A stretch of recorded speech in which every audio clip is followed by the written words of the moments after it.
오늘 우리에게 주신 하나님의 말씀, 구약성경 창세기 46장 1절부터 34절까지 말씀입니다. 창세기 46장 1절부터 34절까지의 말씀. 이제 봉독하겠습니다. 하나님의 말씀 경청하십시오. 이스라엘이 식구를 거느리고 그의 모든 재산을 챙겨서 길을 떠났다. 브엘세바에 이르렀을 때에 그는 아버지 이삭의 하나님께 희생 제사를 드렸다. 밤에 하나님이 환상 가운데서 야곱아 야곱아 하고 이스라엘을 부르셨다. 야곱은 제가 여기 있습니다 하고 대답하였다. 하나님이 말씀하셨다. 나는 하나님 곧 너의 아버지의 하나님이다. 이집트로 내려가는 것을 두려워하지 말아라. 내가 거기에서 너를 큰 민족이 되게 하고 나도 너와 함께 이집트로 내려갔다가 내가 반드시 너를 거기에서 데리고 나오겠다. 요셉이 너의 눈을 직접 감길 것이다. 야곱 일행이 브엘세바를 떠날 차비를 하였다. 이스라엘의 아들들은 자기들의 아버지 야곱과 아이들과 아내들을 바로가 야곱을 태워 오라고 보낸 수레에 태웠다. 야곱과 그의 모든 자손은 집짐승과 가나안에서 모든 재산을 챙겨서 이집트를 바라보며 길을 떠났다. 이렇게 야곱은 자기 자녀들과 손자들과 손녀들 곧 모든 자손을 다 거느리고 이집트로 갔다. 이집트로 내려간 이스라엘 사람들 곧 야곱과 그의 자손들의 이름은 다음과 같다. 야곱의 맏아들 루우벤의 아들들인 한옥과 발루와 헤스론과 갈미, 시므온의 아들들인 여무엘과 야민과 오핫과 야긴과 스할, 가나안 여인이 낳은 아들 사울, 레위의 아들들인 게르손과 고핫과 무라리, 유다의 아들들인 에르와 오난과 셀라와 베레스와 세라. 그런데 에르와 오난은 가나안 땅에 있을 때 이미 죽었다. 베레스의 아들들인 헤스론과 하물, 이사갈의 아들들인 돌라와 부아와 욥과 시므온, 스불론의 아들들인 세렛과 엘론과 얄르엘. 이들은 바단 아람에서 레아와 야곱 사이에서 태어난 자손이다. 이 밖에 딸 디나가 더 있다. 레아가 낳은 아들딸이 모두 33명이다. 갓의 아들들인 시비온과 학기와 수니와 에스본과 에리와 아로디와 아렐리. 아셀의 아들들인 임나와 이스와와 이스위와 브리아와 그들의 누이 세라. 브리아의 아들들인 헤벨과 말기엘. 이들은 실바와 야곱 사이에서 태어난 자손이다. 실바는 라반이 자기 딸 레아를 출가시킬 때에 준 몸종이다. 그가 낳은 자손이 모두 16명이다. 야곱의 아내 라헬이 낳은 아들들인 요셉과 베냐민과 므낫세와 에브라임. 이 두 아들은 이집트 땅에서 오네 제사장 보디바라의 딸 아스낫과 요셉 사이에서 태어났다. 베냐민의 아들들인 벨라와 베겔과 아스벨과 게라와 나아만과 에히와 로스와 무빔과 훔빔과 아릇. 이들은 라헬과 야곱 사이에서 태어난 자손인데 14명이다. 다니의 아들인 후심, 납달리의 아들들인 야스엘과 구니와 예셀과 실렘.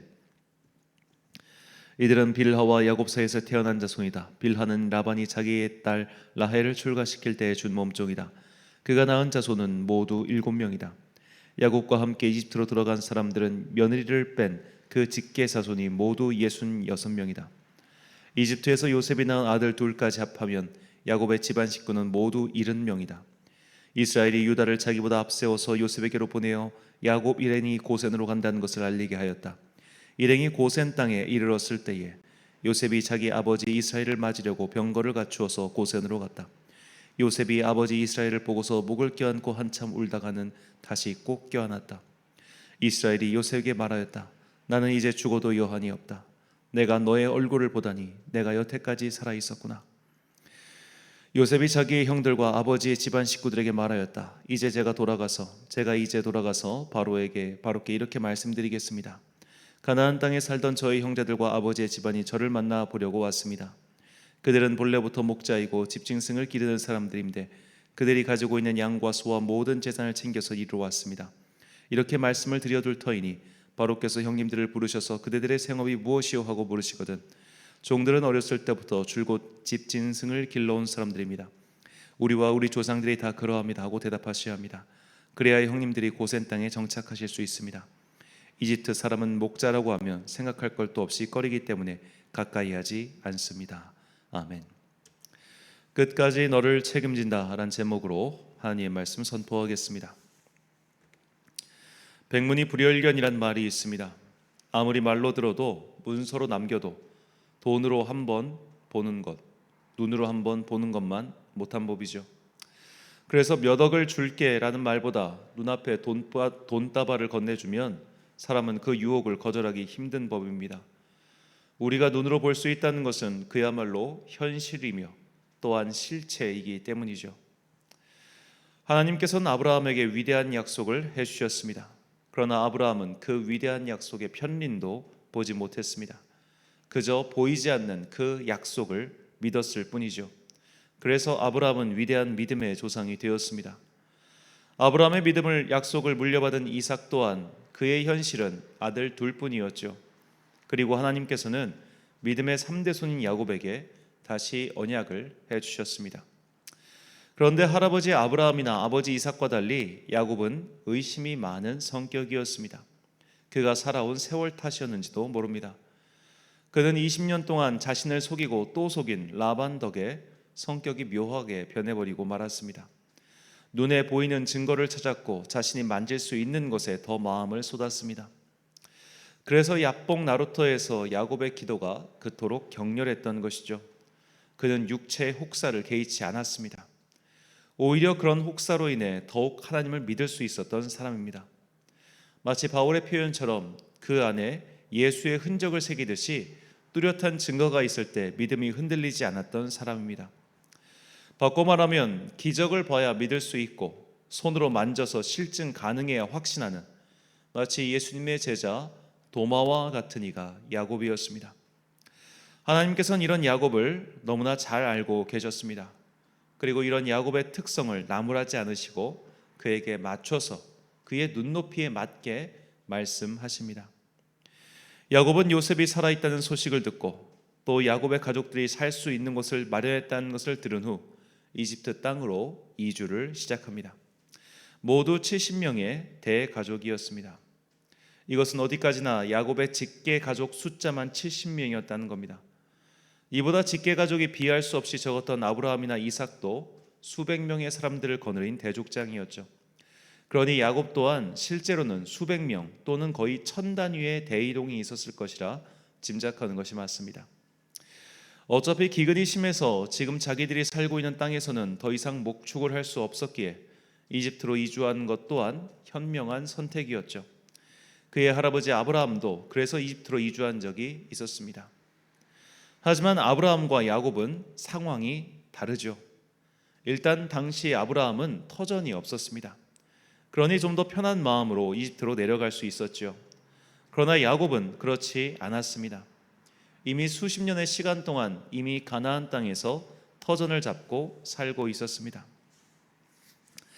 할아버지 아버지 때까지 포함하면 100년이 넘는 시간 동안 이미 그들의 터전은 팔레스타인 땅이었습니다. 그러니 야곱의 마음에 분명히 두려움이 있었을 겁니다. 어쩔 수 없는 상황, 그리고 잃어버린 아들과의 만남, 신뢰할 수 있는 이가 준비해 놓은 이주의 땅, 모든 것이 기회처럼 보였지만 이미 130세나 된 야곱에게는 분명히 결정하기 어려운 일이었을 겁니다. 그렇게 두려운 마음으로 이집트로 내려가던 중 하나님께서 브엘세바에서 야곱에게 다시 나타나셔서 언약을 맺어 주십니다. 본문 2절과 3절 말씀입니다. 그 밤에 하나님이 이상 중에 이스라엘에게 나타나 이르시되 야곱아 야곱아 하시는지라. 야곱이 이르되 내가 여기 있나이다 하매 하나님이 이르시되 나는 하나님이라. 내 아버지의 하나님이니 애굽으로 내려가기를 두려워하지 말라. 내가 거기서 너로 큰 민족을 이루게 하리라. 아멘. 자, 하나님께서 야곱에게 하신 약속은 이전의 약속과 크게 다를 것이 없어 보이죠. 일단 약속 내용이 똑같습니다. 그런데 약속의 방식이 달랐습니다. 이 2절에 이상이라는 표현을 주목하시기 바랍니다. 이상이라는 히브리어 단어는 마레입니다. 이 단어의 뜻은 나타나다, 보이다입니다. 영어로는 보통 비전이라고 번역하는데 이 단어는 눈에 뚜렷하게 보이는 어떤 것을 가리키는 단어입니다. 이 마레라는 말 자체가 보다라는 뜻의 히브리어 라에서 온 말이죠. 즉 하나님께서는 그냥 소리로, 언어로 약속하신 것이 아니라 너무나 뚜렷하게 인지상 오류가 없을 만큼 명확하게 야곱과 약속을 하신 겁니다. 눈에 보이는 현상으로 판단하고 결정을 내리는 야곱의 성격에 맞춰서 그가 더 의심하거나 더 불안해하지 않도록 분명한 비전으로 그에게 약속을 해주신 겁니다. 이것이 얼마나 특별한 약속이냐면 적어도 창세기에서부터 신명기까지 이렇게 뚜렷한 이상으로 하나님의 뜻을 전달받은 사람은 야곱과 모세뿐입니다. 하나님께서는 야곱의 불안을 해소시켜 주셨습니다. 그것도 야곱에게 딱 맞는 방법으로 말이죠. 우리는 여기서 하나님이 어떤 분이신지 다시금 깨닫게 됩니다. 하나님께서는 결코 일방적으로 우리에게 강요를 하시는 분이 아닙니다. 우리의 수준에 맞게 말씀하시고 우리의 수준에 맞는 요구를 하십니다. 미약한 걸음마 신앙인에게 순교자의 신앙을 요구하지 않으십니다. 왜 너는 바울처럼 살지 못하니? 왜 너는 다윗처럼 살지 못하니라고 비교하며 꾸중하지 않습니다. 우리의 눈높이에 맞게 말씀하시고 우리의 수준과 역량을 정확히 하시고 할 수 있는 것을 시키십니다. 사도 바울은 이것을 다음과 같이 증언합니다. 고린도전서 10장 13절 말씀입니다. 사람이 감당할 시험 밖에는 너희가 당한 것이 없나니 오직 하나님은 미쁘사 너희가 감당하지 못할 시험 당함을 허락하지 아니하시고 시험 당할 즈음에 또한 피할 길을 내사 너희로 능히 감당하게 하시느니라. 아멘. 감당할 시험밖에 주지 않으신다는 뜻은 하나님께서 인간의 눈높이에 맞춰서 사랑하신다는 것을 뜻합니다. 그래서 예수님께서는 육신을 입고 이 땅에 오신 것이며 이것이야말로 가장 위대하고 그리고 놀라운 사랑의 신비죠. 우리 주님께서는 그렇게 각 사람에게 각자의 눈높이에 맞춰서 지금도 말씀하고 계십니다. 우리 주님께서는 이렇게 우리의 눈높이와 수준에 맞게 말씀하시고 또 이끌어 주시는데 우리를 끝까지 책임지신다는 뜻입니다. 너 이거밖에 못해? 그럼 너 더 이상 나랑 못 간다? 라는 식으로 말씀하지 않으십니다. 하나님의 자녀인 우리를 끝까지 책임져 주시기 위해 우리와 보폭을 맞춰 주시고 우리의 수준에 맞게 말씀하시고 또 우리가 통과할 수 있는 시련만 주시죠. 성경은 이렇게 끝까지 우리를 포기하지 않는 하나님의 사랑을 너무나 많이 보여주고 있습니다. 심지어 하나님께서는 하나님을 등지고 떠났던 자들조차 끝까지 포기하지 않고 사랑하십니다. 이런 하나님의 사랑을 호세아 선지자는 다음과 같이 전합니다. 호세아 10장 8절과 9절 말씀입니다. 에브라임이여 내가 어찌 너를 놓겠느냐? 이스라엘이여 내가 어찌 너를 버리겠느냐? 내가 어찌 너를 아드마같이 놓겠느냐? 어찌 너를 스보임같이 두겠느냐? 내 마음이 내 속에서 돌이키어 나의 긍휼이 온전히 불붙는 듯 하도다. 내가 나의 맹렬한 진노를 나타내지 아니하며 내가 다시는 에브라임을 멸하지 아니하리니 이는 내가 하나님이요 사람이 아님이라. 내 가운데 있는 거룩한 이니 진노함으로 내게 임하지 아니하리라. 아멘. 사랑하는 천안광성교회 성도 여러분, 그리고 이 새벽을 함께 깨우고 계신 귀한 주님의 자녀 여러분, 등산을 할 때 자신보다 체력이 떨어지는 사람과 함께 오르면 같이 지쳐버리죠. 그래서 우리는 인생길을 걸어갈 때 자꾸만 내 힘을 빠지게 하는 사람, 내 발목무는 붙잡는 그 모자란 사람을 내치려고 하는 경향이 있습니다. 하지만 하나님께서는 그렇지 않으십니다. 하나님은 사람이 아니시기 때문입니다. 우리를 끝까지 책임지시고 우리의 수준에 맞춰서 우리의 길을 인도하십니다. 하나님의 포기하지 않는 사랑, 끝까지 책임지시는 그 사랑을 굳게 믿으며 이 인생을 살아가십시오.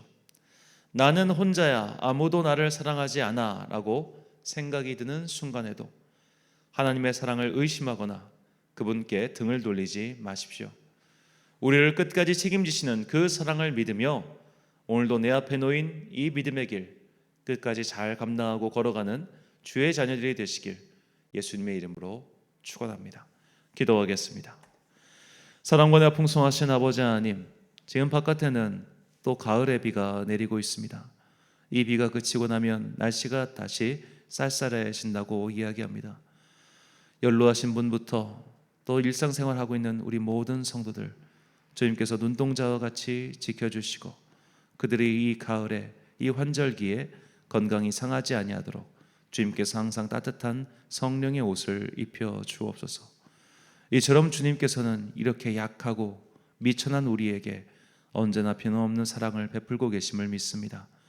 주님께서는 스스로 무릎을 꿇으시고 눈높이를 우리의 눈에 맞추시고 우리가 이해할 수 있는 수준의 언어로 우리가 감당할 수 있는 수준의 인생의 짐을 짊어지고 나를 따르라고 하십니다.